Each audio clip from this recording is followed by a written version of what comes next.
tell you an extraordinary fact about these red-necked wallabies.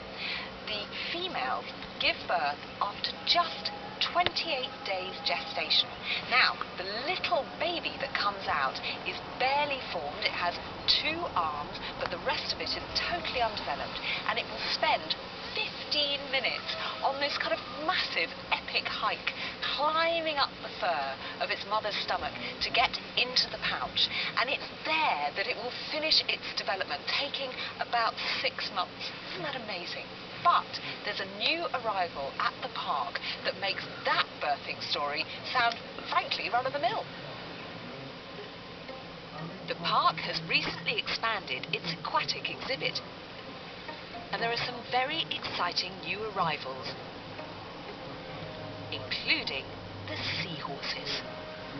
Seahorses are one of a tiny number of species where the male gives birth. Keeper Georgia absolutely adores them. Species that I've worked with that I really create this big bond with, I do have tattoos of. You may have noticed the seahorse behind my ear. In this tank we have 2 males and 2 female short-snouted seahorses. And then on our other tank over there is our long-snouted seahorses. So again, 2 boys and 2 girls. These 2 species of seahorse are actually found in British waters.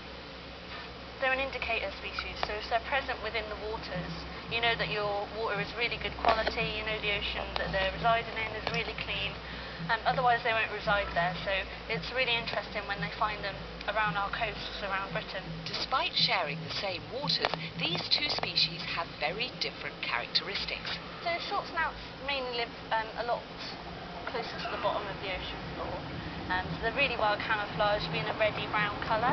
They also have the ability to change their colour, so they can go a lot lighter or a lot darker, just to blend in with their environment. The long snouts have this cirri all over them, so it's little prongs or little hairs that are all over their body, which also gives them the name the spiny seahorse. I've got to admit, the spinies are pretty impressive. They're more active and they will move up and down the tanks. Specifically, they'll curl their tail as well, so they've got that little element that everyone thinks of when they think of seahorses, is the curly tail and the serene face, so they all have their own colorations as well. Native seahorses are notoriously difficult to look after in captivity. If you can't get the water quality right, if you can't give them enough food or give them the right type of food, they will die off really quickly, and it can be quite stressful if you're unsure what is happening with that animal. It's not like you can just take it out and wrap it in a towel or hand feed it or anything like that. George's job is about to get a lot more stressful because there are babies on the way. This will be a big first for the park because this time it's a father that will be giving birth. He looks like he's going through contractions, so they can actually be in labour for around 12 hours. So unfortunately for him, he's going to be in a bit of pain. Seahorses are very special because it's the male that does the hard labour. The female deposits her eggs in his tail, he fertilises them, and then after 15 days of pregnancy, he's the one that gives birth. Their breathing gets very erratic, he'll become more agitated.